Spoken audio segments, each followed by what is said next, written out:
There's a collective shift going on. The chaos that appears on the outside is a call to go inside. You are God, and all of the answers are within you. What happens when you move away from the mental linear thinking and you open the heart chakra? I mean, it's a whole, woo, your aura, everything transforms when you come here. That's how we operate as a new humans. It's highly intuitive, highly intelligent. The DNA is the ladder to heaven, and as you communicate with it and you're intentional with it, it actually unwinds. Without awareness, you're just going to go get lost in the matrix. We're creating this evolution. We're creating this quantum jump. Your feeling is your reeling. That's how we create as a new human. It's through the vibratory feeling, through the emotion. We're not just a linear time-bound being. We are infinite. It's really a necessity for our avatars to allow the light of our beingness to shine through here. Your body has to match the frequency of your soul if you want it to be abiding. Whenever your mind gets rested into your heart, you really start living in the quantum reality. There is no other side. This is the other side. I bring in the ancient with the new. You know, there's quite a mix from the East with the West, and quantum physics mixed with just like old school spirituality. But it's really about the ascension and the evolution of the human species into the heart chakra. I mean, that's my main mission and focus. Yeah, I dabble in all these arenas, but my main focus is like, guys, we have to open the heart chakra and really change our ways and abide as soul if we want our planetary consciousness to shift. Inspired evolution. One of the things that I, even before getting stuck into that, was like, you know, coming into today's conversation was going to be, before I even ask you anything, who is here having this conversation right now? It's the light of beingness, that which humans call God or source. Yeah, we're just masquerading as two different characters. Yeah. Can you unpack that further? Because I feel like there's, for most people, we are so tethered into the form that we occupy that maintaining this awareness of the formless, which you seem to do more. I'd love to get your, like, understand more your dynamic with that relationship, but we seem so anchored into the form relative to the formless. Mm. We fell. We fell from grace. We fell into density, but on purpose. And when that happens, you lower your vibration. And when the vibration is lower, you feel like a person in linear time. And that's by design, so there's nothing wrong with that. But that's the point of coming back to presence and formless awareness and then opening the heart chakra, because that's how you raise the vibration and create the unification of understanding yourself as source embodied. The purpose of falling from grace, can you elaborate upon that? Oh, well, from this intuitiveness, it was a choice. I came to Gaia to assist, to be here during a pivotal time of evolution, and to bring forth information from all sectors of consciousness, galactic and beyond, right? Because we're not just humans, we're galactic beings, we're cosmic beings.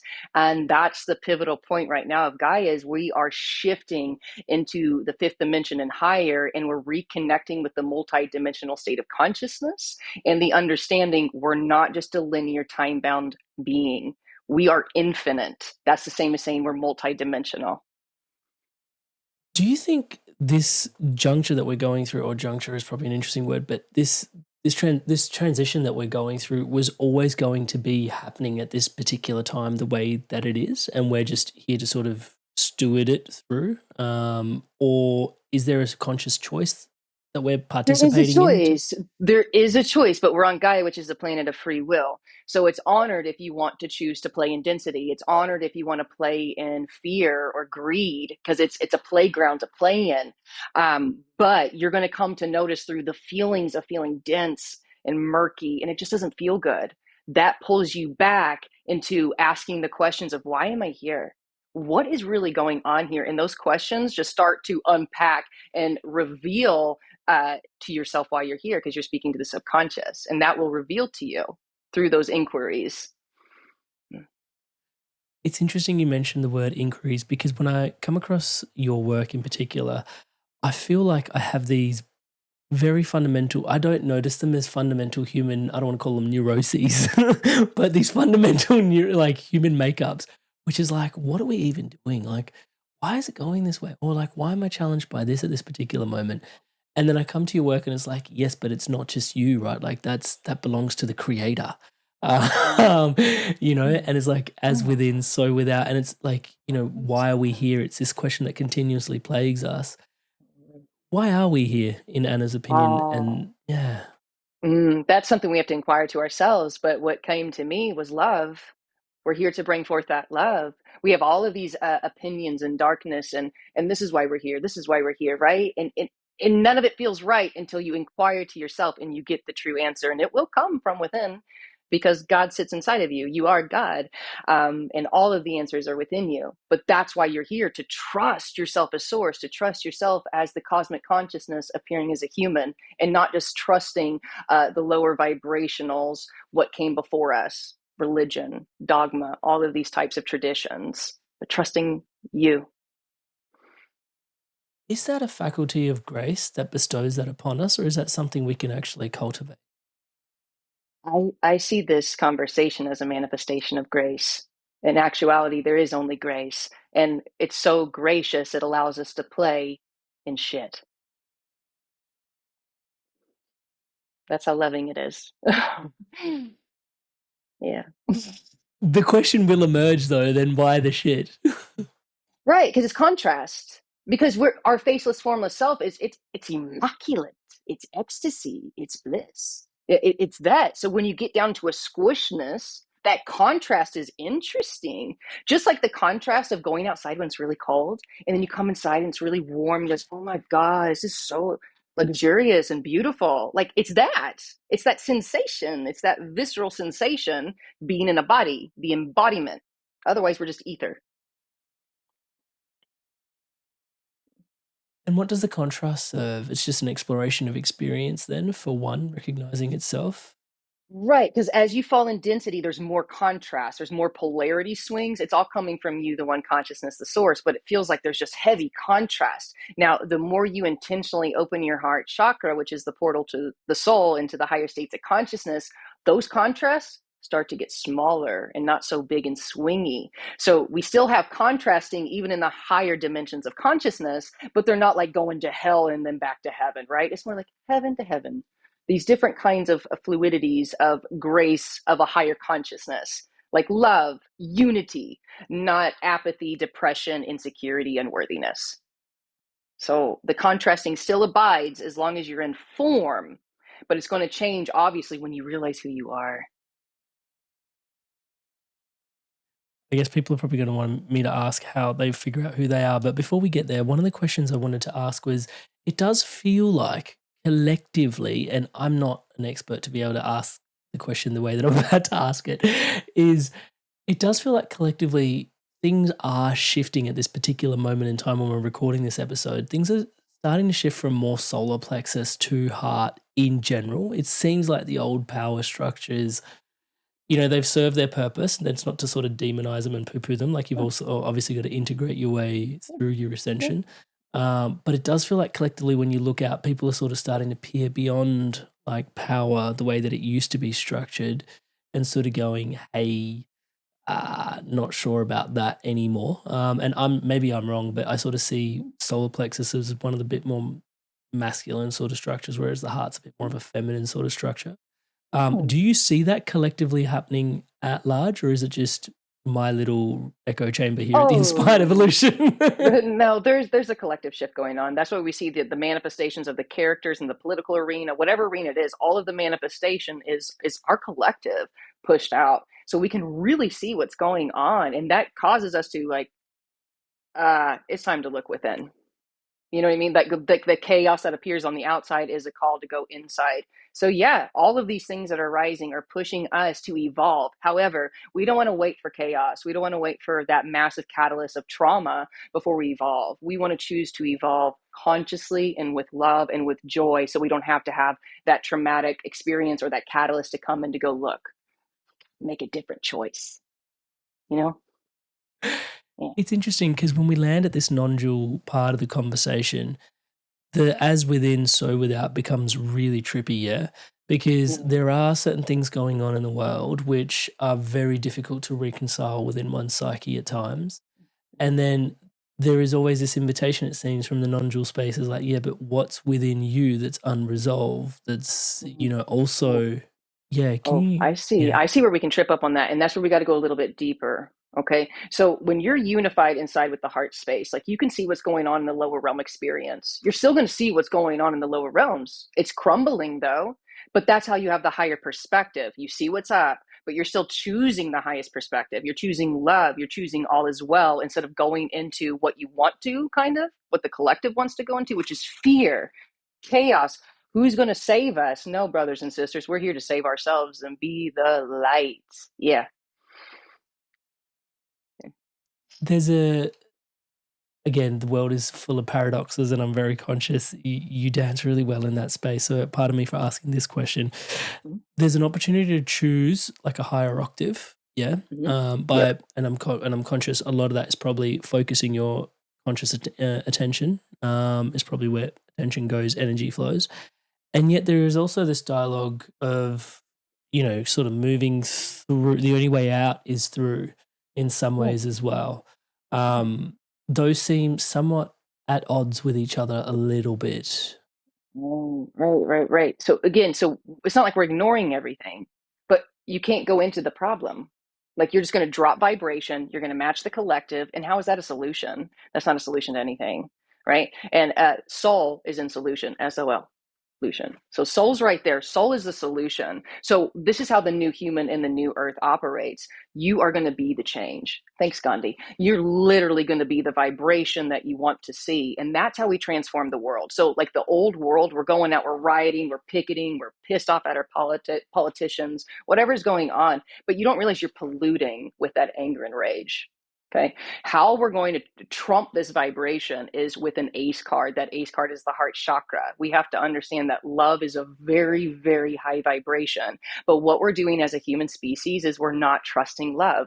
We're putting more of our stock and our faith in fear than we are love. And I'm here to say, trust love. Really trust this more than you see the chaos or the fear.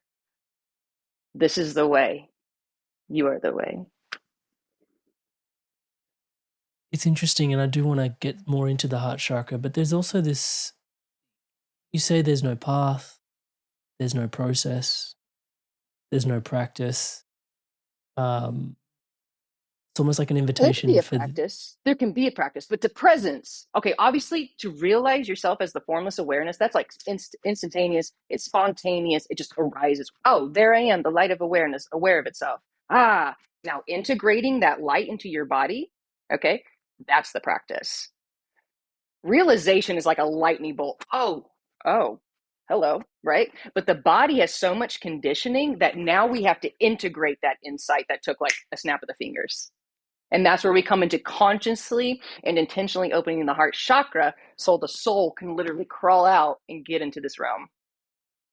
what is it about the heart chakra that enables the soul to occupy more of the being? What is it like the characteristics of the heart and the heart?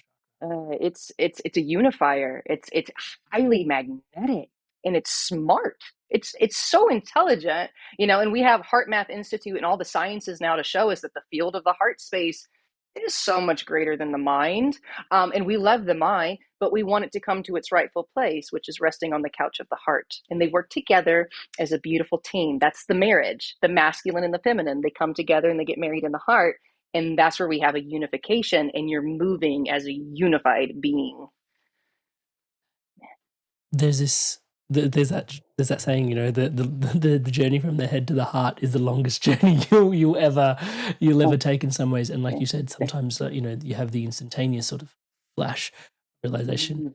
From Yeah. here, how does one start to integrate these shifts? How does one start to anchor themselves into their heart? What does that process actually look like? All Or the right. way you invite it in?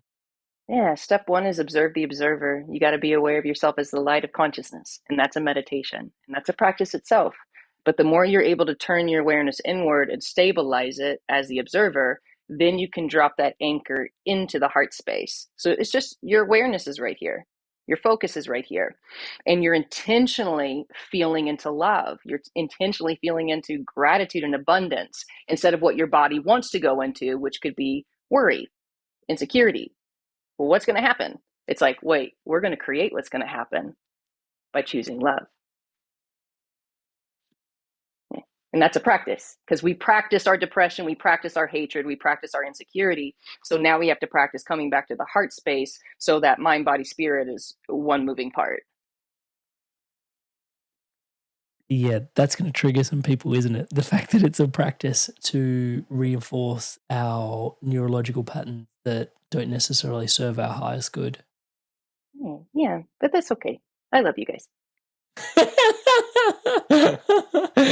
Yeah, it's can you share that? Because for some people, can you share more about that? Because I think for some people that's I think But, the choice is a really powerful one when you start to understand what's actually going on underneath there. Right. I mean, unless you're going to have like an Eckhart Tolle awakening where like you just have like a wow, all of it's just gone one night. You're going to have to integrate this. But even Eckhart Tolle had to integrate. It took like 2 years to integrate, looking at books, talking to teachers. So, guys, your awake is awareness. You're teaching the body. The body is Gaia. So we got to move out of the immaturity of like who's doing it. There's no doer, the choice thing, and understand it's like it's you, the light of existence, and this is your creation. This is Gaia. So obviously we have to speak to it. We have to communicate with it. Otherwise it drops frequency and goes plugged in to the unconscious matrix. And then we're like, why am I confused? Why do I not know what to do? Because we're not consciously choosing. We're not intentional. We don't know who we are. Hey there, Inspired Soul. Wanted to take a moment to thank all of you that have subscribed to this podcast. Thank you so much for your incredible love and support. As I like to say, everything you see around here is powered and empowered by your subscription to the channel. And to all of you that haven't yet hit subscribe, please do take a moment. It helps with everything we're doing here, championing love, positivity, and wisdom around the planet. So please take a moment, join the movement, hit that subscribe button below, hit the bell notification icon. Thank you so much in advance for doing so. You have mentioned, and I will get further along on the steps, past Observe the Observer, well, not past, through Observe the Observer. But you also always talk about developing a light body at this particular moment in time as well. Can you describe that to us? Like, So what is our light body? And all of it goes back to the heart space. So you're just operating on a different frequency. It's intuitiveness. So that's what happens when you move away from the mental linear thinking and you open the heart chakra. I mean, it's a whole your aura, everything transforms when you come here. This is like a machine, like an engine. You know what I mean? Like it's powerful. So you run on light. So like right now, as I communicate with you, there's not thought forms moving through me. It's pulses out of the heart, like the heart's speaking, and I'm translating it. And that's how we operate as a new human. It's highly intuitive, highly intelligent. I'm not pre-planning tons of stuff. It's very spontaneous and flowy because who you really are is intelligent. I mean, you're the cosmic consciousness. You're the knower. There's an element of trust in there that's quite deep, though, because the egoic mind must really struggle with the lack of preparation. It wants to coalesce. It wants to know. It wants to control. Right. And I really like to move away from even the word ego. It's not, it's cool. I get where it comes from, right? But it's like, but where is the ego? Isn't that just another idea floating?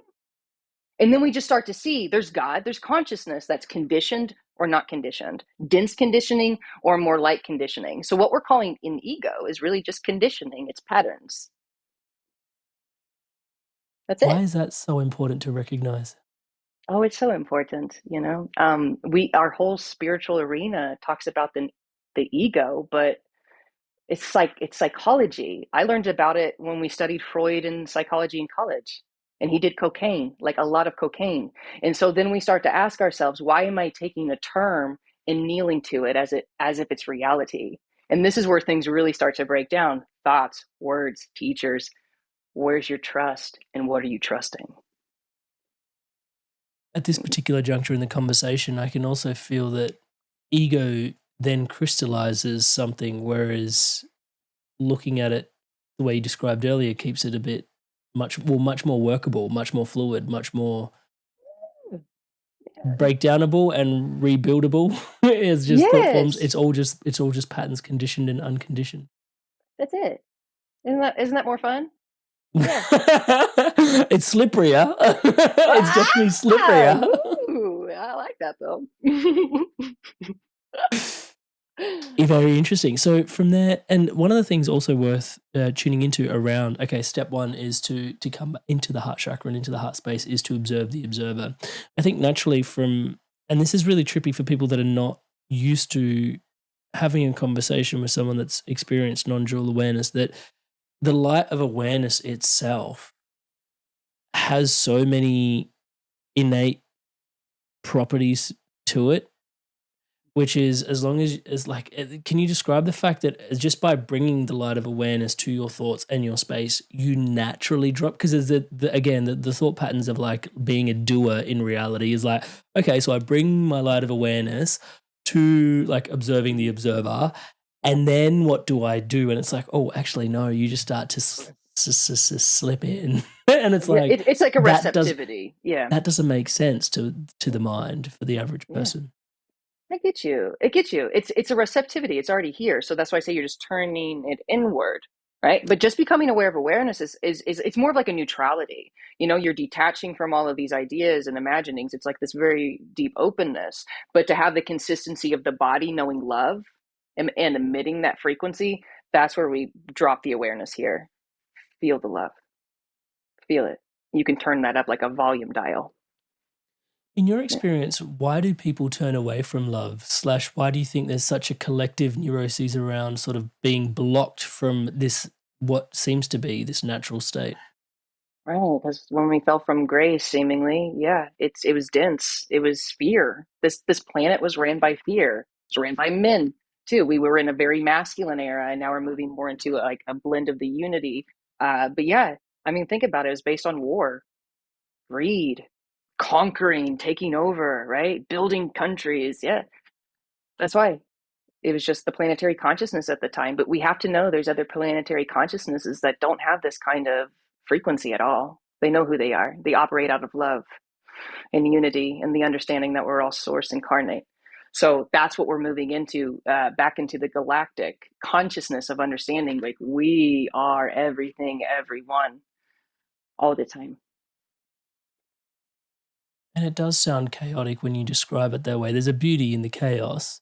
Um, and then again, I sort of land back in this conversation around, okay, is that where I find order and structure? Is coming back to the intelligence of the heart that you're describing almost as this intelligence. You called it a machine before.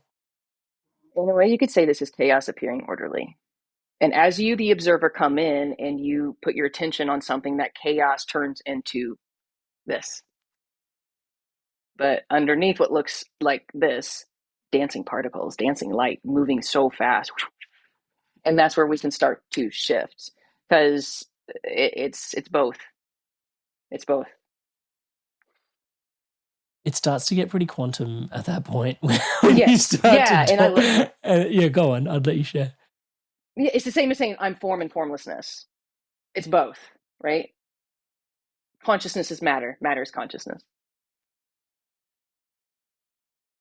And they're just different. Like, how do they perceive differently in terms of this? Like, is it like, yeah? Because I can see them existing on a spectrum in some way, but is it perception that then sort of Yeah, you could say that. You could say the veil is perception, because you and your world are one. So as you womp down, your world womps down. As you turn up, this turns up. That's why it's all as within, so without. And when you open the heart chakra, all of this transforms around you, because this is your body. This is your light body too. All of this. Hello. This is your body. Yeah.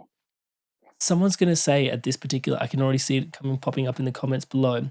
Someone's going to say at this particular juncture, it's like, yes, and you know, there's very much this awareness that I am one with it all potentially, but then I still have these sort of circuit breakers which feel like, oh, that doesn't feel like me, or oh, that doesn't feel like me. Sure, sure. And that's why we retrain the avatar. That's where that practice comes in. Otherwise, you're just going to have Satori moments, right? Just like the glimpsing into it, kind of like the peekaboo with it. But if you want to have a consistency, that's when we come in here and we upgrade the avatar, just like you would upgrade your computer, right? And that's what Gaia is going through right now. Think of the 1990 MacBook, and now think of like the newest MacBook Pro right now. Massive upgrade, massive shift. And that's what's happening to the human body. But we're doing it intentionally from the inside out. At a cellular level? Yeah, with our DNA. Yeah. Whoa. Yes.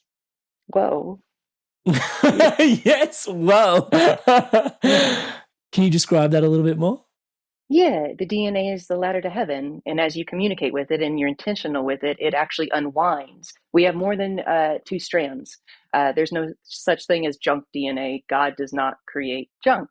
Okay, they lie dormant until you're there consciously with your awareness to activate them, and it becomes activated with your voice, with your love. So you can communicate to your genes, and it's kind of like a genie in the bottle. You can make wishes with it. Yeah. Wow, that is fascinating to think what's yet to be untapped. Yeah. Yeah. Oh. Is that part of what drives, I'm conscious to word the use the word you, but what drives you is human potential? Oh yeah, it's the reason why I'm here. Yeah,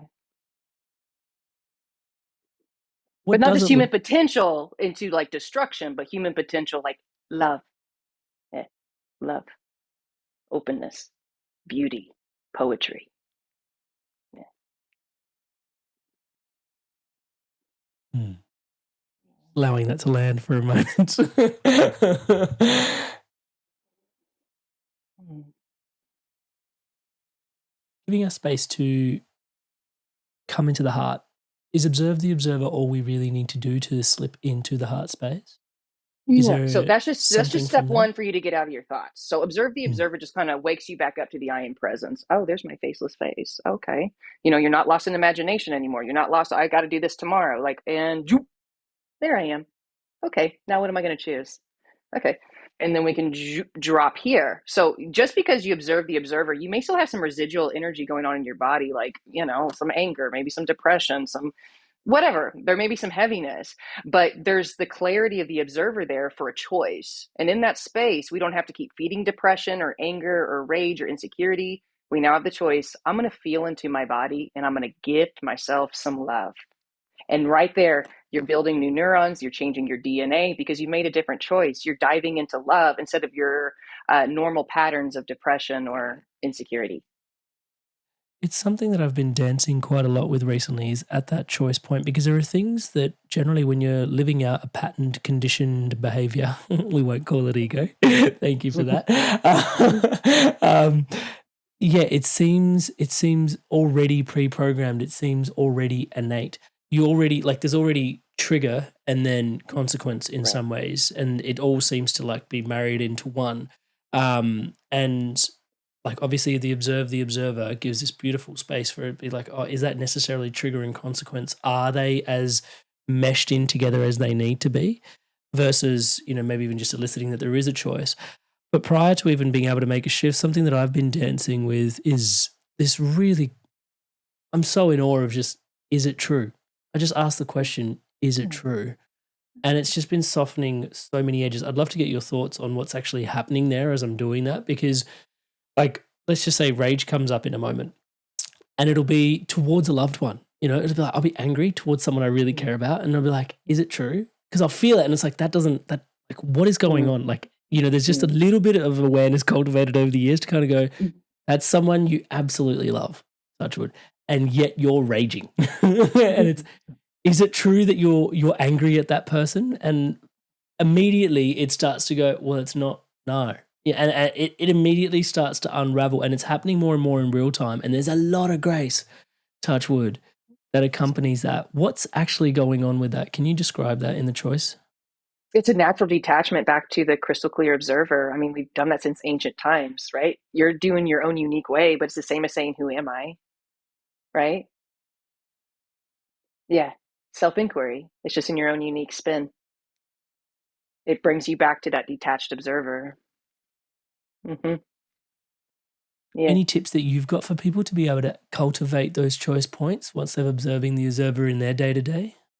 Yeah, really cultivate awareness. Without awareness, you're just going to go get lost in the matrix. So when you have a greater awareness, you have greater free agency. When you have greater free agency, you can choose. You have the multidimensional awareness. Okay, so that's where meditation comes in. And a meditation can just be like what I'm doing right now. I'm meditating, but I'm clear, I'm aware of myself. So it's just being aware of awareness. Okay? Meditation comes in many formats, but we will have to meditate in order to strengthen that light. Yeah. Hi there, guys. I wanted to take a quick moment just to introduce you to my one-to-one coaching. It's something that I deeply love doing. As you can tell, conscious conversation is such a massive part of my life. And having one-to-one, deep, meaningful conversations with people where I get to show up as your brother or as the coach or as your mentor has been such a gift for me personally, and a gift for lots of the people that I have supported on the journey of living a more spiritually empowered, spiritually powered, spiritually aligned life. You don't have to take my word for it. Here's some examples of people all around the world that have experienced profound transformations through this coaching experience. Amrit is a fantastic coach. In a few sessions, he got to a depth that I'd only experienced before working with certain medicines. And he's gone through a lot of the struggles that you're probably facing. And Amrit's been a really strong, supportive figure in my journey.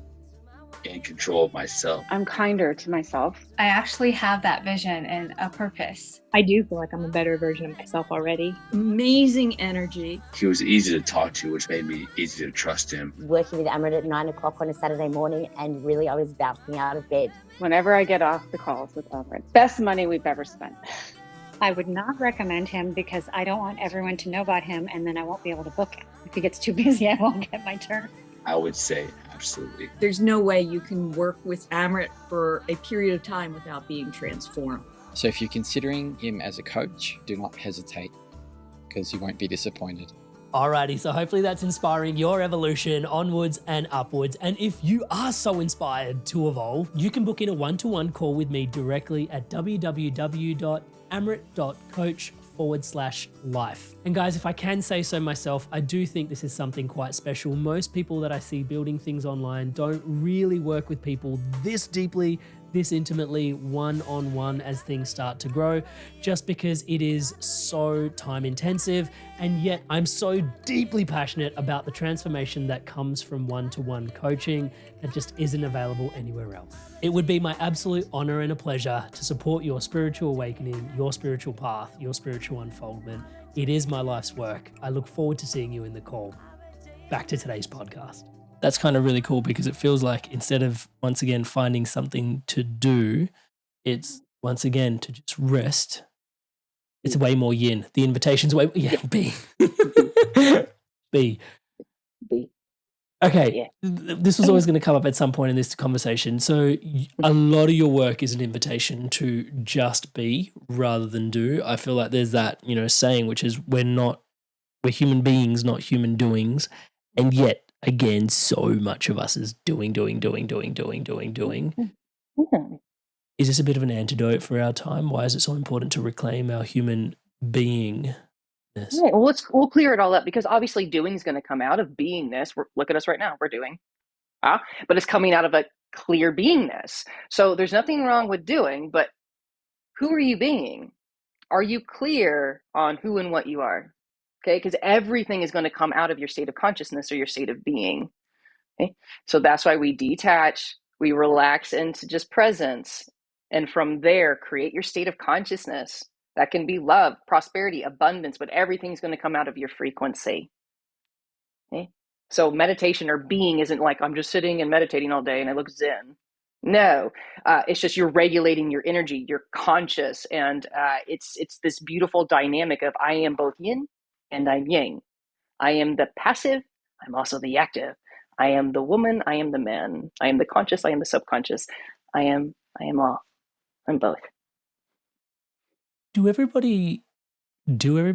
everybody experience love slightly differently? Because I come from the place this question is coming from is I started to realize that I was living more and more from the heart in certain places where my being and my becoming were sort of intrinsically woven together. So this podcast is a classic example. I realized who I'm being, in the conversation. I'm thoroughly enjoying the conversation. It's just the conversations, being here with you in this moment is just could I be anywhere better? Touch wood, right? I hear you. For me, and obviously you're here, so Pardon me for that. You're sweet. No, you're sweet. Got to coalesce some ego somewhere in the conversation, right? But there's that element of it, but also what's becoming is pretty cool, because then it's like, and by faculty of having more and more of these conversations, you become more adept at having conversations. You become more aware of the nuance of conversation. Conversation is something that means a lot to you. And then the more you share these conversations, the more these conversations reach people around the world. The more you have the ability to reach more people with other conversations. And it's like, oh, this becoming thing is sort of attached to this being thing. And for me, what I've experienced in that space is I see flow. That's kind of the book that I wrote, is like meta flow. It's like flow on like a higher level, like the flow that sort of lines up. But that, for me, that flow feels a lot like love for me. And I'm wondering, is love different from individual to individual in terms of how it shows up? Oh, totally. It can be turned down or it can be turned up, and it'll be felt and sensed differently through each apparatus. You know what I mean? And so that's why we have to really honor ourselves beyond form, because that's the silence and the stillness. But how it's going to come through this light bulb will be totally unique. So we can't judge and be like, well, I got to be just like Eckhart Tolle, or I got to be like Muji, or I got to be like Anna, or what? No, like comparison drops, and there's this natural authenticity. You know, like it's your gift, what you are. Yeah. Okay, let's honor the title of the podcast, though, because it's Inspired Evolution. At some point, individuals such as yourself have inspired me along on my journey to step more and more back into my authenticity, but also your authenticity within yourself has been a bit of a guiding light for me. So how does that, reconcile? Because at some point, that's the beauty. Yeah, because we're oneness. We're speaking to ourselves here. So it's that permission slip when it's like, that's organic. Like, organic from a parrot. You know what I mean? Authenticity from something that's like, it's fake. You can feel it, especially if you're operating from soul. So it just gives you permission of like, oh my God, because that's how we operate with monkey see, monkey do, right? Mirror neurons. So when you see me like operating out of my organicness, it's like, yeah, I can do it too. I can do that too. It's a natural permission slip. So the more of us that are operating the heart chakra, being organic and present, like, guys, we don't have to be austere. We don't have to go join an ashram. We don't have to be a monk. Like, it's this organicness of the new way of being. It's a natural permission for you to break down out of old paradigms of spirituality and beingness. It's beautiful. no two of us are the same. And then none of us is superfluous to the grand design of it all at that point. Yeah, it's both at the same time. And that's where we come into the heart, brother, because like when we're in the heart, it's like I really understand that underneath that beautiful costume is the one essence. And that's where we get beyond mind and like what old school would say ego. It's just like, I know who you are, you beautiful one. Yeah. So we observe the observer. Mm-hmm. There's a choice that opens up for us at that point. Mm-hmm. Do we go deeper from there? Yeah, you can, but will you? Yeah, but will you? And maybe you don't. Maybe you play in the shit for a little bit and then you realize, you know what? Nope, I'm going back. And that's the freedom of consciousness. And that's the freedom of contrast and the freedom of the lower dimensions and the vibrations. It just shows you where you're really meant to be. And you know in the cells of your body where you're meant to be. You really do. Some people are afraid of who they're meant to be. Yeah, it's their light. They're afraid of their light. That's it. It's okay. We got accustomed to darkness. Doesn't that seem oxymoronic? But think of it like this. It's kind of like someone who's sobering up from alcohol. Awakening is really like sobriety.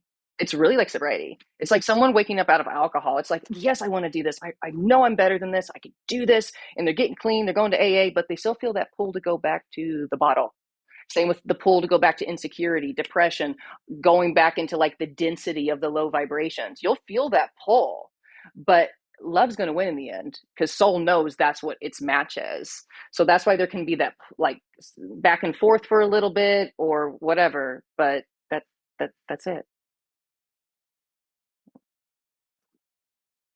And so if you do choose to go deeper, is it to remember the state that you're in or remember you're in what is step 3? It's just because you love the feeling of love. It's a devotion, really. You don't want to go play in greed. You don't want to play in insecurity. You don't want to play in competition anymore because it just doesn't feel good. Really, when you feel this ecstasy and this bliss, it's like that stuff just doesn't cut it anymore. Those cheap highs don't cut it anymore. Like, this is an eternal high. It doesn't leave you. It's a beautiful love. I'd like to discuss the high for a second, at the risk of finding something that's like, hey guys, something to work towards. But it's interesting because when you start to like speak to like these non-dual conversations can end up in these really interesting spaces because it starts to invoke a sense of emptiness, right? And then from the conditioned mind space, this emptiness seems a bit hollow, harrowing. It's like, yeah, it's empty. It's like empty. Why would I want to be empty? You know, there's like a fear attached to that. And then the hardest thing, then the thing in these conversations where I go, it seems like the emptiness isn't actually empty as the conditioned mind would perceive it, though. Can you describe that emptiness a little bit? Right. The mind will call it empty at first because there's not like a train going by of just constant thinking. It is. You could say there's a hollowness at first. There's an openness. Like I was sharing with you, there's no thoughts going by as I'm communicating with you. And sometimes as I'm communicating with you, it's like, it's gone. What? What did he ask? It's gone. Let's try to bring it back together because there's so much openness. But what you'll come to realize is there is no fear in there. If there's fear, it's because there's a belief there. Okay, that's another thought. But when you really access the space, it's peace. It's a spacious peace. Okay, and then as you keep going deeper beyond the thought of fear, it'll just start to overwhelm. And it can maybe peace at first that turns into a little bit of a joy. That's what joy is, anyways, is a light peace. It just keeps turning up. That's all I can say. It envelops you. It's not fear, though. There's no fear there. There's two things in there, particularly for me. Maybe I'll point to one and then discuss the other. So the pointing one is it's a really trippy realization. I had this a while ago, which was I never really understood the need to cultivate peace, as embarrassing as this may sound on a spirituality podcast. It was just like, peace. But joy spoke to me. Joy spoke to me very deeply. The frequency of joy. I was like, oh yeah, I get it. Joy. And there is, I think, even intuitively, as you tune into the difference between joy and happiness, happiness seems like, oh yeah, like in the moment, you know, or it's a bit more mind centric, whereas joy seems a bit deeper to the soul. Maybe I'm just dancing around semantics, but it was the way the languaging spoke to me. And then I heard this, I heard it put this way to me, which was joy is peace in motion. Yeah. It's turned up peace, totally. Because you can't really be joyful unless you know all is well, right? I found that really helpful because it was like, oh, and so in stillness, there may not necessarily be joy, but you're cultivating peace in stillness so that in movement and interaction amongst, like, this is a joyous interaction, right? But if I'm interacting with myself, giving myself, like, that's like peace is a frequency. And then, yeah, it was a really, it was profound for me. And you may feel love too, interacting with yourself too. You may just feel enveloped by love. It's not a personal love, but you may also feel that as well. We do what we need to call talk, love, right? Yeah. We do need to talk about self-love because there is a piece around there where, okay, there are conditioned senses which sort of go, self-love, even in today's reality where people go, oh, self-love, how do you, like, and I'm conscious I'm asking Anna Brown, self-indulgence versus self-love, and there seems to be like a versus stuck in the middle there. Yeah. Indulgence, it means like we're like overtaking the love, but most of us have never even been told I love you or even given ourselves a compliment. So I don't see that as an indulgence. It's really a necessity for our avatars to allow the light of our beingness to shine through here. I do mirror work every day. I tell myself I love myself every day. I'm speaking to the body though, because if my body's not happy, if my body doesn't feel loved, why would it want me inhabiting it? It wouldn't. It has to be a frequency match. See it this way. It's like a transplant. You know, when you have to get a new heart, the blood type has to match. Otherwise, your body rejects it, right? Your body has to match the frequency of your soul if you want it to be abiding in it. That's why this practice is for your body, for Gaia, You are awake as the light of existence, as the light of consciousness. You're communicating to the body, your vehicle, which also infuses all of Gaia, because that's what the body's a manifestation of, the elements. Yeah. See? Yeah. So it's not egoic, it's not selfish. It's actually the only way to win is to love yourself truly. Giving the soul the space to honor the body, service to self versus service to others, because there also seems to be this really interesting path that's prescribed forward as generally in the collective we sort of say as we're in the 3D moving towards the 5D, where in this space where the one path is people that are just self-centric versus people that are others-centric, right? And yet there's also this, there's no such thing as self-indulgence and service to self. It's learning to serve yourself and the body. And maybe the body is this nuance, but there's a nuance in there in terms of service to others, service to self. But then this like greed service to self versus this love service to self. Can you help clean up the tapestry there? Well, when we're beginning, we really see another. But from this perspective, there is no other. So we all have to take time at first to sit with ourselves. That's not selfish. That'd be service to yourself, but in an honorable and devotional way, because you're connecting with God in yourself. Like you're really honoring yourself in presence. And that's true devotion, love, and service. I had to do the same thing. I had a hermit time when I was meditating and connecting and practicing opening my heart. So I can be here today to share this information. And now it's service to other, but it's not other. It's still service to myself because there's only God in all bodies. There's only God here. So it's always service. It's all service. Very trippy. I like it. Me too. I like you. I like this. I love it. Yeah. So we've gone from observe the observer to the choice. Step 3 is to remember/love. Is that correct? It's to have the intention of raising your body's vibration into love. Because right now your body's operating in a frequency, and that's your actions are going to come out of that. So when we take time to open the heart, and you can just feel it. Okay, I'm feeling a little wonky. I'm waiting for something. Don't wait. Levitate the body into love. You know what I mean? You just start to realize you can turn up the volume. Like there's a little dial here. That's it. And that's a practice. But that comes with awareness, because awareness has to be there. If there's no awareness, we're just robotic. You know what I mean? When you feel blocks in the heart space, how do you deal with them? Oh, well, there's not much blocks anymore, but when it would pop up, it's okay. Don't sweat it. You got to remember your body's holding conditioning and beliefs. You know what I mean? So that's where compassion and persistence comes in, because there does have to be a persistence and a consistency with it. We can't just do one heart meditation and be like, everything's going to change, guys. No, it has to become your new way of being. Damn it. Yeah, right. Oh, sorry. So like church where you go on Sunday, dump it all, and then you go drink all week. No, like this is a consistency. Yeah. Carving out a whole new groove in there. And then is there more beyond that? Living in the Beyond heart. what? The heart space. Oh, it'll keep deepening. As I tell beings I sit with all the time, this is eternal. There's no end or beginning. So you'll just keep going deeper and deeper and deeper. And if it gets too intense, okay, let's stop for a moment. Because you can hit the brake.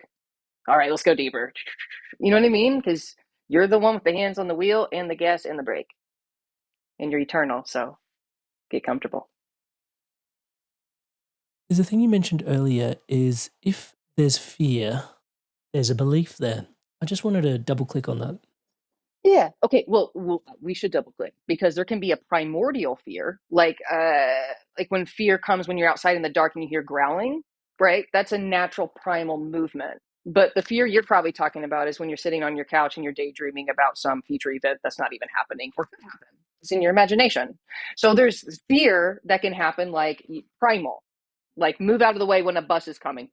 Adrenaline. Okay, that's still going to be there, but it quickly dissipates. What drops is your imagined fear, which comes from the belief that there's another person, that there's all these things outside of me, which creates that isolation and vulnerability. But when you start to understand you're in the kingdom of God, there is only the light of beingness, you are that, all of that has to go away because you're creating it with your imagination. Inspired souls and lumen beings, join in on the conversation in the comments below. I'd love to hear from you. What are your biggest takeaways from this incredible conversation today with Anna Brown? Is it a conversation? Is it a transmission? My goodness. And I'd love to also field any questions that you might have. She's likely to come back on in the future and grace our shores again. And if you have any questions of Anna, please leave them in the comments below and I'd be honored ask them on your behalf. What are you taking away? What are your questions? Leave them in the comments below. With that, back to Anna in today's episode. It feels very much like smoke and mirrors. It is. And yet it feels so coalesced. These thought structures and these patterns of the mind and the beliefs, it seems very concrete. Seems that way until it's not. And then when you see through it, you see through it. And it's very clear. I was imagining that. I just wasn't conscious. What helps you shift into more and more of this resting awareness in this space? Like were you occupying like a very coalesced sense of mind for a while and then the openness, how did it happen for you? So I was a kid when I had my first Satori moment. So like I said, I knew, like, I came in with a mission. I came in with this information. So I started waking up as a kid, but I was raised Catholic in a cow town. So I didn't have anyone to talk to about this. But there were Satori moments when I was very young. And that's what kind of ignited the path, so to speak. The path was, Yeah, it's interesting because in one of your shares recently, I was tuning in and it was like, the part of you that's seeking enlightenment can sometimes be the obstacle as well, because it's the ego that's seeking enlightenment, whereas enlightenment, in fact, is very natural state present. It's just a ordinary. conditioning. Yeah, it's just because think about it. Someone told you about enlightenment. You read a book about it. You watched a video. You heard the word. An idea. And now I'm chasing an idea. Yeah, that's what happens when you start to blow through mind. You realize they're just ideas, like ego's an idea, enlightenment's an idea. Oh, wait, I already am the light as awareness. Now let's get creating. You know what I mean? And the seeking just seems so ever present, though, even as you're inviting us to no longer seek, the seeker within the individual starts to seek for the next thing to seek. It's like this, seems like a primordial program, Jesus. Oh, but as soon as you're aware, it's gone. You catch it, and then you start coming into the avatar with, like, intentionally. That's what the observer, those Satori moments are anyways. It throws a wrench in everything. It jolts you because mind dissipates. Because really, who are you without memory? And where are you going if there's no time? You create time.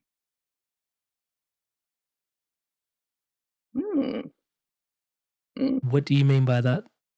Yeah, there's no time. You create it out of your mental faculties. And that's why whenever your mind gets rested into your heart, you really start living in a quantum reality where it's very trippy. It's very surreal.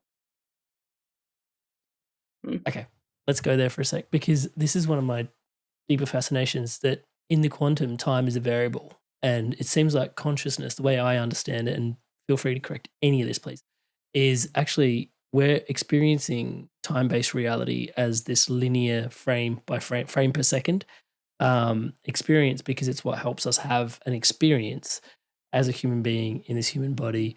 But just on the other side of perception, we can go there. It's actually all just this one big infinite eternal. Now, is that your awareness? Yeah, absolutely. Totally.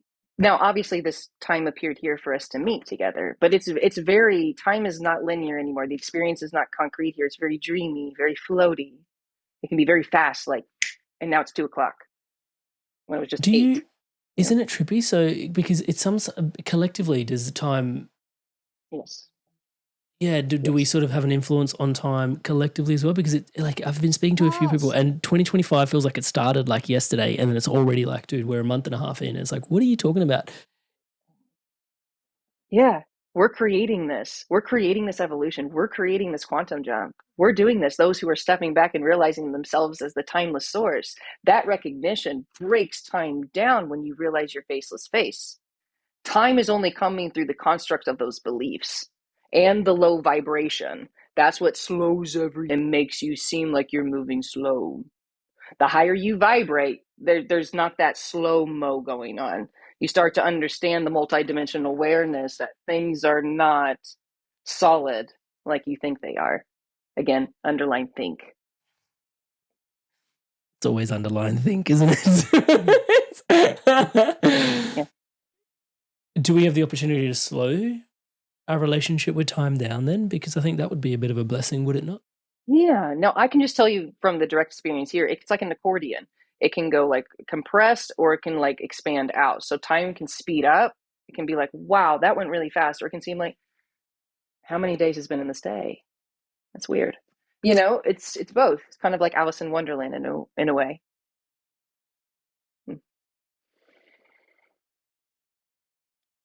Having the awareness of that, I think, is quite supportive because Mm-hmm. otherwise we can feel, I mean, it invites in just, once again, more empowerment in some ways. Because I think so many of us can feel subjected to the whims of time. Yeah. Yeah. No, we're just subjected to our own self. It's just us. Yeah. That's why we got to become aware to realize it's us. We're the creator. And a bit of a controversial question, I guess, in some ways. And like the space in around all of this where dis-ease sets in for an individual, then if we are that conscious and we are creating, why would there be ailments? Why would people suffer? Like, where does that sort of start to... Oh, well, they forgot who they were. They lost their sovereignty. They gave away their free will and agency to a program, to a belief, to an idea. Like, I have an ego. That's an idea. I gave my power away to the idea I have an ego, right? To the idea I'm unenlightened. That's all of us giving our free will away to an idea. And then we just start to realize, well, I'm God, I'm the source, I'm Christ, I'm Buddha. So I'm giving my power away to things that don't actually have power, they're shadows. So all we have to do now is assign the power to the real reality, which is our own consciousness. And then you're going to know light. You're going to know grace as yourself. There is no outside world. It's a projection, individually and collectively. I'm having a total moment in this conversation, realizing that even the tool of language actually is a trapping in and of itself. Can be, yes. It also can be an awakener, because that's the power of word. If it's rooted with soul and it's rooted in that frequency, the word carries the frequency and you can feel it in your torus field, your aura. It'll speak directly to the cells of your body. And that's another powerful thing of community and coming together with conscious, awake vibration. It's an accelerator. So words can hinder, but they can also uplift. It depends. But there was this version of thinking about what a human being would be having not interfaced with language and just the experiencing that it would just be experiencing without labeling. Well, there'd be telepathy. We would evolve into telepathy is what we would go into next. Yeah. Do you think that's coming for us?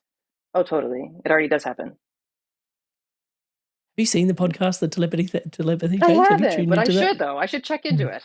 I'm going to check into it. Dude, you should check it out. It's Yeah. like, I mentioned it recently a couple of, it's really trippy. It's really amazing. People that are on the spectrum, I shouldn't ruin it, but people that are on the spectrum sort of experiencing, anyway, I'll just leave it there. I'm going to look into it. It's really, really trippy.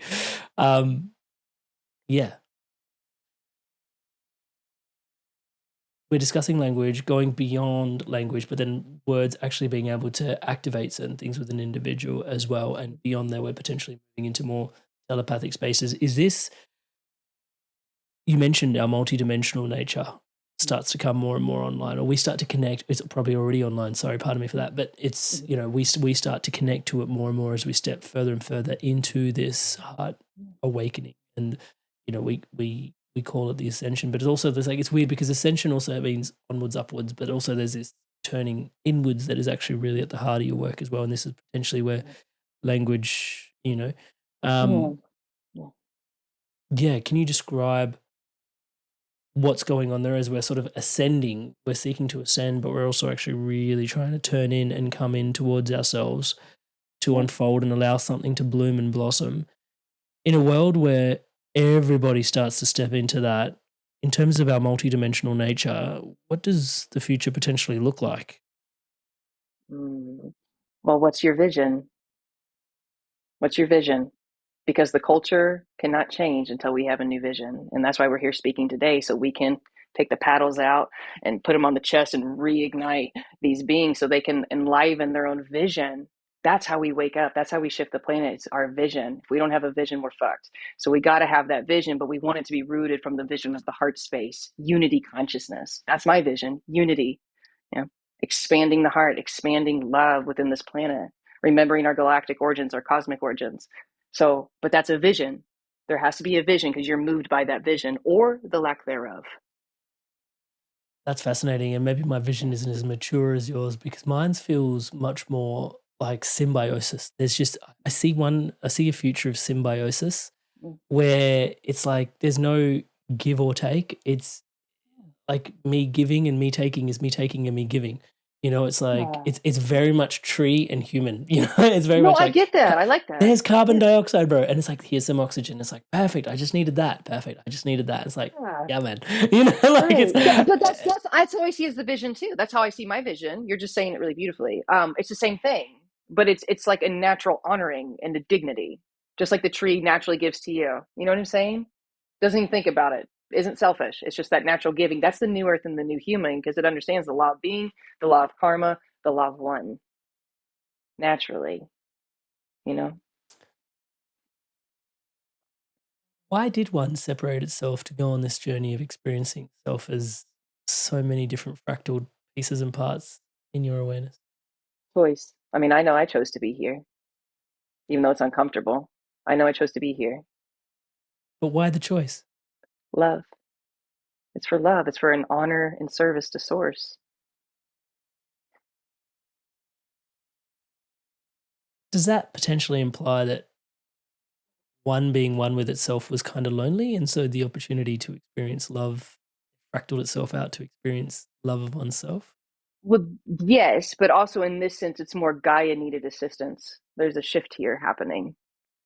So I chose to come to Gaia during this time of the shift. Okay? And that was something that came in innately, intuitively. And I encourage everyone to sit with themselves and inquire with this as well. But that was love. It's a natural love. It's a natural service and honoring of our brothers and sisters, which are ourselves. Whoa. So it seems like the earth is kind of going through a shift, and we're here participating in it. Yeah, we are Gaia, actually. So it's all one moving part. And that's why we have to wake up as a species so we don't keep hurting her. You know, we really understand that she's a living entity. Gaia is conscious. She is a being. Okay? But she doesn't communicate like we do. So that's why we have the voice of the human to speak for her, to communicate. At this particular juncture in the conversation, I feel like collectively we're almost like teenagers living in our mother's house. You know, we're sort of, and we, you know, we're sort of just like, just like, will you be coming down for dinner? And we're like, you know? Right. That's cute. And it's, you know, it's like, will you be cleaning up the mess you made? And you're like, you know? Right. Yeah. Is that kind of where we're at? And we're being asked to sort of take on a bit more responsibility and tidy up our room and make our bed and be a bit more conscious. Is that? Yeah, that's exactly well said. Well said. Exactly. That's it. We have to mature, you know, we have to grow. There's going to be someone in the comments again going, why should I do it when someone else is so negligent? Right. But do you want to be like them? In your hearts of hearts, you know you're not that. And that's why you're not going to do that. I get we can go into that murky stuff and the sheep-like behavior and just go into the collective unconsciousness. But deep down in your heart of hearts, you know that's not who you are. It's not. And that's why. As we're talking about the planet, and there's been so much we're discussing around the self, and I can't help but sort of dance around the word home and the sense of home that we occupy. And one of my favorite sayings of yours I've come across a few times is, instead of home sweet home, like Om sweet Om. Yeah. Home sweet Om. Yeah. Can you unpack that for us a little bit? What is your awareness around the vibrational frequency of Om? Om? It's the original vibration. Everything comes out of that. That's what creation is. It's sound, it's tone. So that's why it kind of goes back to language or words. It's like, that's the tone. It's the tone. Everything is tone. Everything is sound within creation. It's just that base vibration where everything comes out of it. Everything comes out of it. And it's love. It's just unconditional. And so this sound, vibration, frequency tapestry is what we get to experience as an experience, and we're housed in it for this time, this moment in time. Yeah. Even your body's sound. This was a manifestation of sound and frequency. All of it is. It's all just energy. Yeah. Dancing. Why did I say just? It's all energy.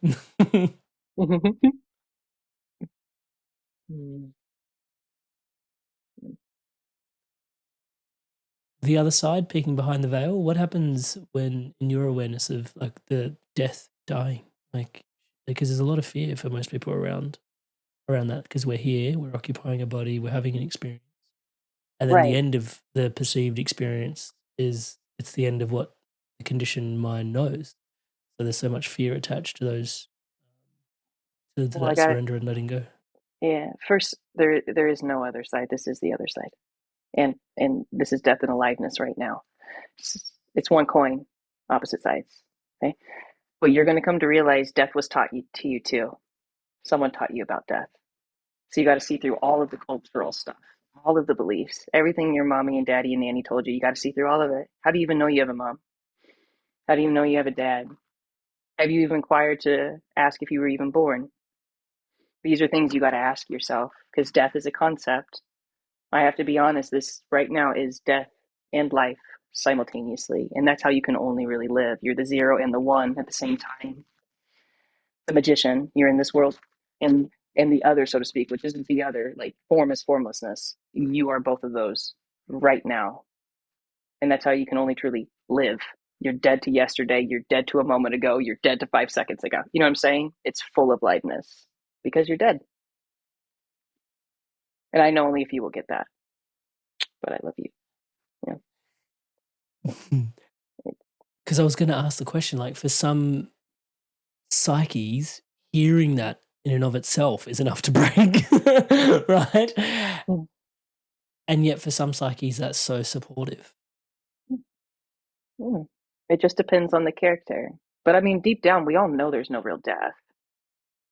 It's another illusion. We're spoon fed. And then we're like, oh my God, I'm going to fucking die. So I got to join this rat race and anxiety and pump out all of this stuff to prove my worthiness when I'm already immaculate as the light of awareness. So let me teach my body, hey, you were lied to. There were some ideas and concepts, but let's see through this, because there really is no death. We don't need to cry at the funerals. We don't have to wear black. Why not celebrate? You're an eternal being, immortal, limitless. Of course, the body will dissolve back to the earth and you'll go on as a disembodied awareness, as consciousness. But there is no what we would call death in the mortal form. Like you end with the body, no such thing. So we come to honor the body to the best of our ability during this experience. Yeah. And die before And you die, occupy. so to speak, right? Yeah. Death of the Not for the mind. not for the faint of heart. Oh, but you're not a faint of heart. You're the big G. You're the cosmos. You're fearless. So I speak to that one that's fearless. I don't speak to any human belief here. I speak to the real, and it's totally fearless. It's so courageous. It's so loving. I'm not sure if it's just me at this particular point in the conversation, but there is such an expansion available that the fear structures feel so small that you can almost pick them up and just sort of go, oh yeah, but you can still see them like that. The contrast makes it very easy to identify where there is sort of holdings in the patterns. Isn't that cool? Isn't that neat? Very much so. Very, very much so. Yeah. Yeah, it's incredible that the psyche likes to do that. And the fascination kind of being that it does that in order to facilitate order once again amongst the chaos, because it's like, oh yeah, that makes sense to me. So I can sort of orbit around that structure. Right. Right. Yep. provide a sense of familiarity, because the unknown can be so, again, the fear of the unknown. Fear of the unknown is Even present. silence, even stillness. It's like we got to fill in the gaps. But why? We know why, right? The mind doesn't like silence. It doesn't like stillness. It wants to keep the identity going and the chase going. But soul loves lulls. Soul loves stillness.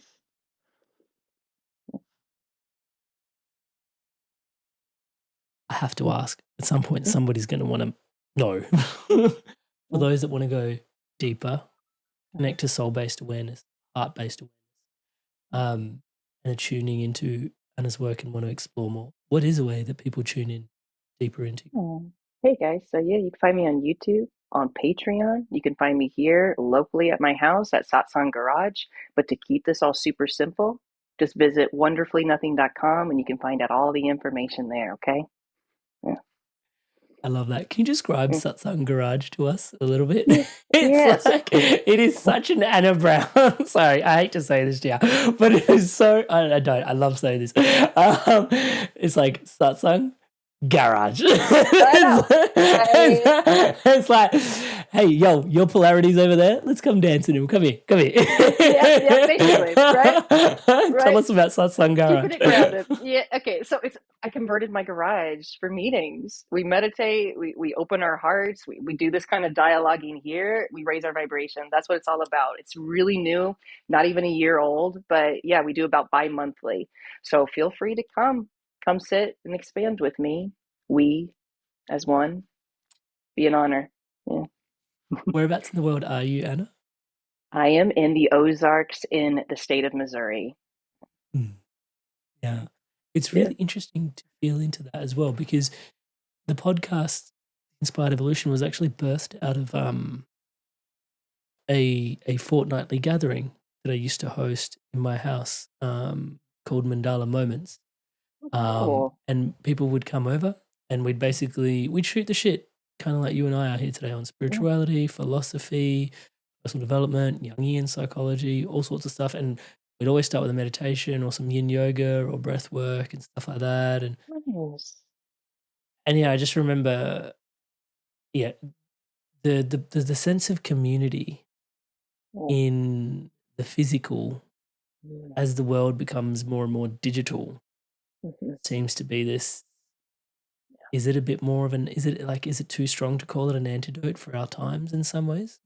You'll feel the call to do that. I mean, this is beautiful. I love this and I'm grateful for it. I live in a village of 200 people. So like, this is great contact. You know, it's gorgeous. It's empowering. It's resourceful.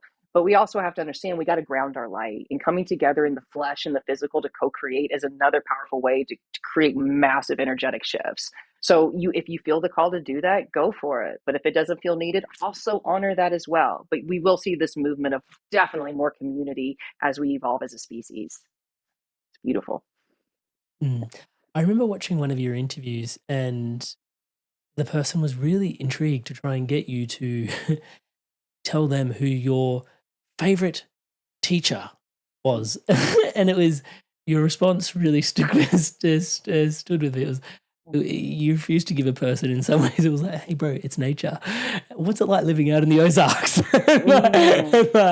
Yeah, tell us about your relationship with nature and well, I've always loved Gaia. I've always had a connection with nature, but it's just so beautiful. There's no mind there. Everything's just perfectly in its place. There's no judgments, and the frequency of the heart can just be felt more openly there, instead of like a city or like inside of an office or when you're bombarded on YouTube, right? There's just something so simple and gorgeous about it. And also, because I'm here to talk about her and have a voice for Gaia, that blending of understanding, guys, part of our evolution is reconnecting with the land. Like, really it is. So that we can shift the food industry, shift how we're treating the planet. Everything is going to change. But we also have to remember we're the dirt we step on. And that's why I love communing with Gaia. It's just this unification. It's so pure. It's so pure. That's all I can say. Oh, sometimes that's all that needs to be said. Yeah. It's yeah.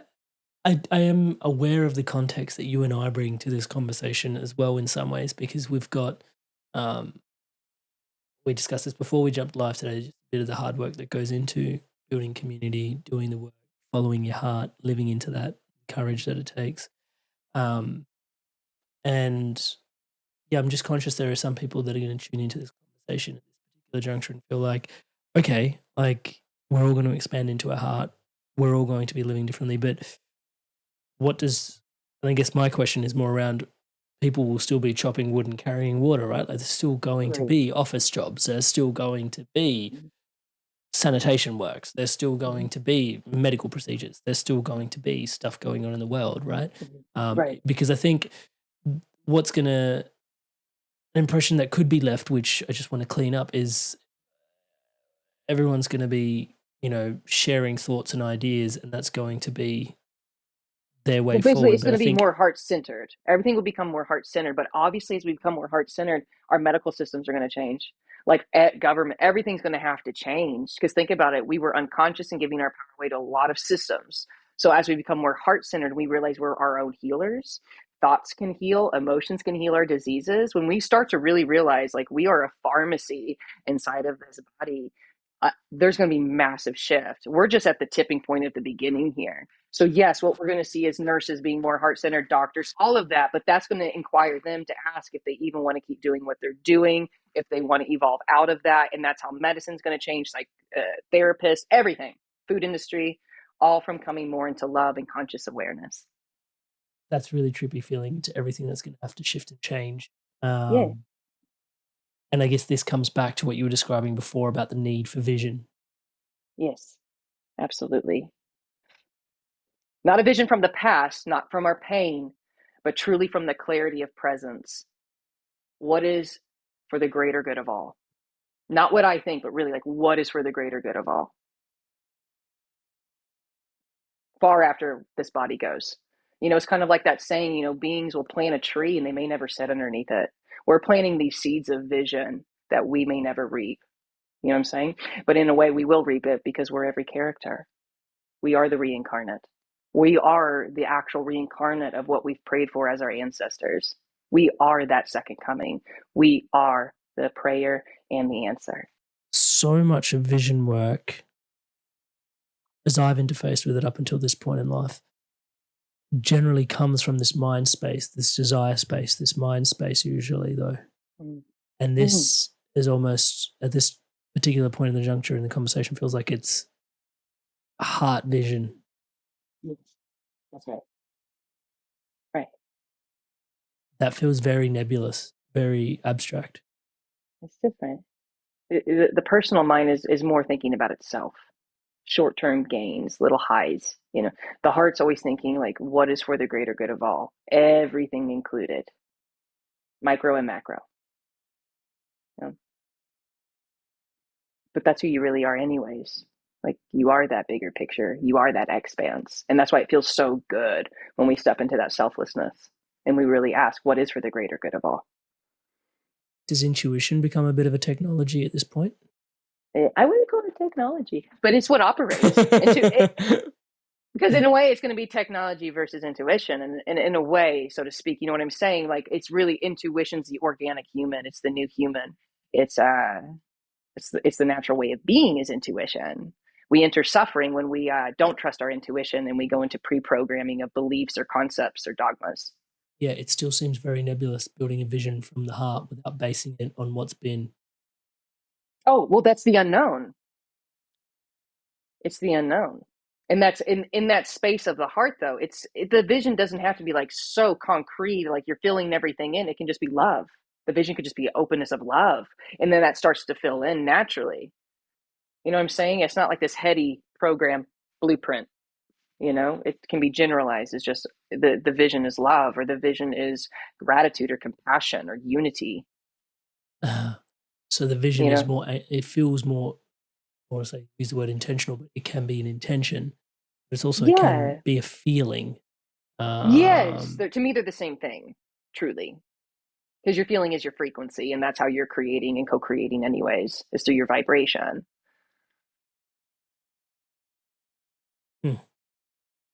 Very profound.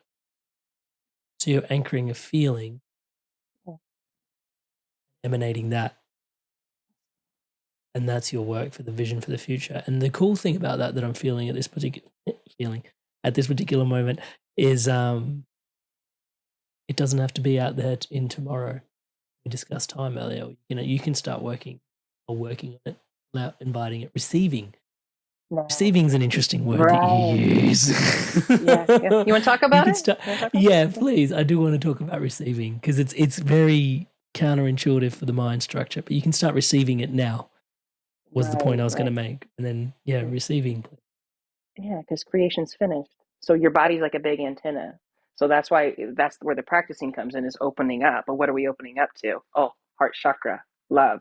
So that's where we get into the feeling, because you're always going to receive that which you're emitting or asking for. That's an asking. That feeling is an asking.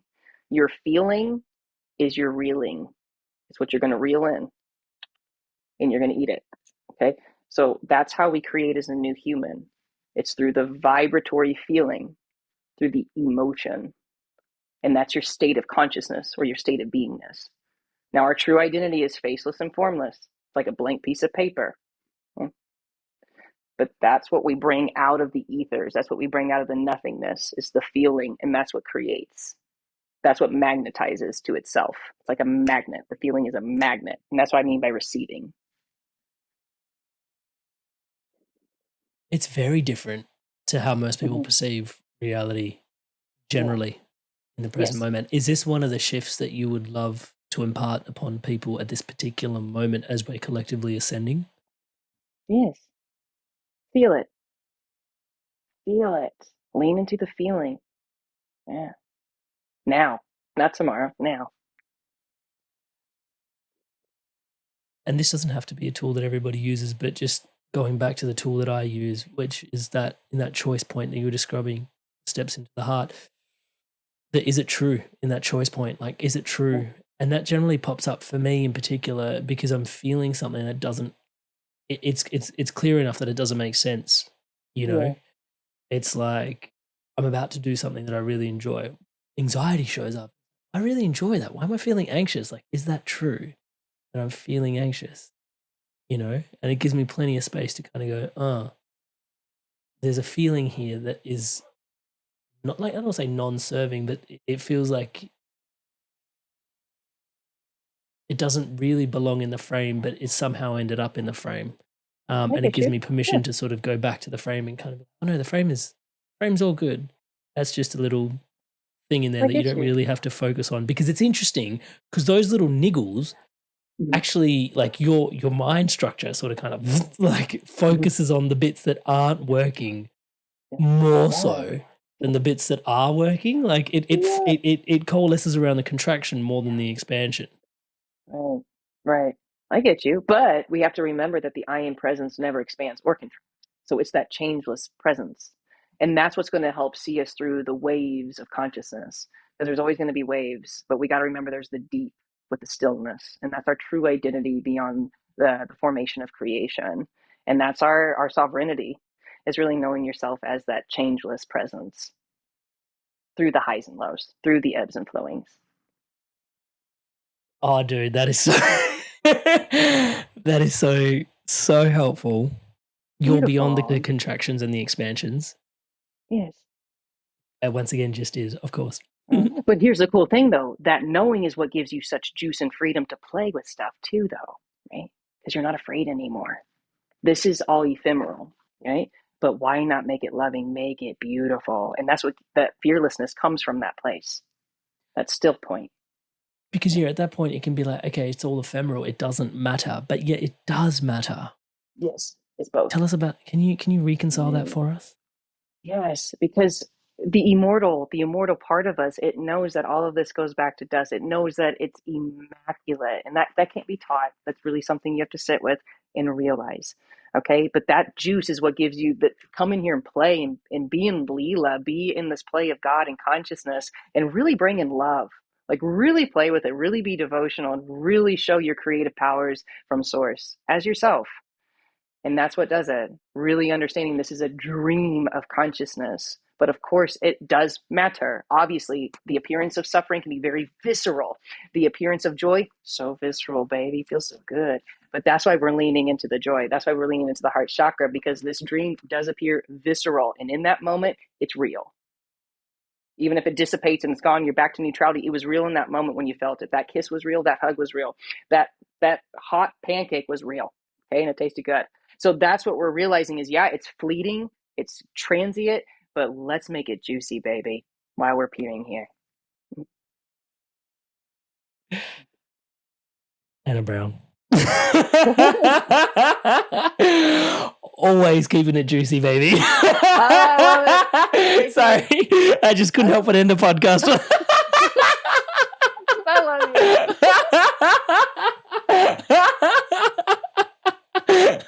I had a million other questions, but no. So that's it. we had Neil Donald Walsh on the podcast. I don't know if you do you know. Yeah, he wrote the book Conversations with God, and in his past life, he was, or not past life, reincarnation part, but in this life, in one of his past lives, he said he was a radio host, and he was giving me, he was like reflecting back on me with like just the journey of podcasting in the middle of the podcast, and he goes, you know what really separates a good radio host from like, you know, a great radio host? And I was like, oh, go on, tell me. And he's like, a great radio host knows when the episode's done. And it wasn't at the end of the episode, thankfully, because it could have been perceived as a little bit rude, but it wasn't being rude at all. We were just like having a chat. But there was that stayed with me. It was like, oh, when when it rounds out. So yes, keeping it juicy. Oh my God, Sister Bear. I mean, thank you. Thank you so much for sharing yourself here so abundantly, as always, which is always the Anna Brown way, with us here today. And, you know, I mentioned this to you before we got started today. Like, you know, I've been following your work for longer than I can imagine, I can remember, to be honest. And it's been such a deep supporting guiding light in my own journey of whatever we call this thing that we're doing, coming home. And yeah, I'm just so grateful for you at large, not just in this conversation. It feels like, dude, the conversation, of course, but so grateful for you, Sister Bear. Thank you for doing it. Please know I love you and appreciate you too. It's totally mutual. So hugs, energetic hugs. Thank you so much, brother. Thank you. And to everyone listening, thank you so much. Inspired soul, you made it through to the end of another incredible episode. Thank you so much for your inspirations to evolve. It is such an honor to be your brother walking this path by your side. Now, once again, to all of you that have subscribed, thank you so much for your incredible love and support. Everything you see around here is powered and empowered by your subscription to the channel. Thank you, thank you, thank you. I cannot thank you enough. To all of you that haven't yet hit subscribe, please do take a moment. As I'm saying the word subscribe, the button below is lighting up in the colors of the Inspired Evolution. Please hit that subscribe button, hit the bell notification icon. It helps with everything we're doing here, championing love, positivity, and wisdom around the planet. Now, on screen now for you to go even deeper on your journey of the Inspired Evolution, if that was possible, following Anna Brown. My goodness, going beyond contraction and expansion, it's just, it all is. She's such a blessing. Other masters that have come on the podcast discussing non-dual awareness, John Aston actually lectures on the subject and is a phenomenal, conversations with him aren't even the dialogue. It's just an experience. He has this incredible way of pointing to the non-dual experience and then leaving you there to experience what non-duality feels like for yourself. It's got to be experienced, and we've got 2 episodes with him. I'll put one on screen for you to double click on that and go deeper. And there's also an episode with a Dr. DeLulo, who talks about non-dual awareness and also what goes on with brain chemistry and in the enlightenment process and stuff like that. So that's also a really profound conversation around non-duality and the physical side of things and what happens. And also on screen, I'll put on a third where YouTube picks one for you that is your favorite episode, hand-selected by YouTube for you, to dive in deeper, to keep your inspirations flowing and evolving onwards, upwards, and inwards. So go on. Take your pick, make your click, and I'll see you in the next one. Go on, I'll see you there.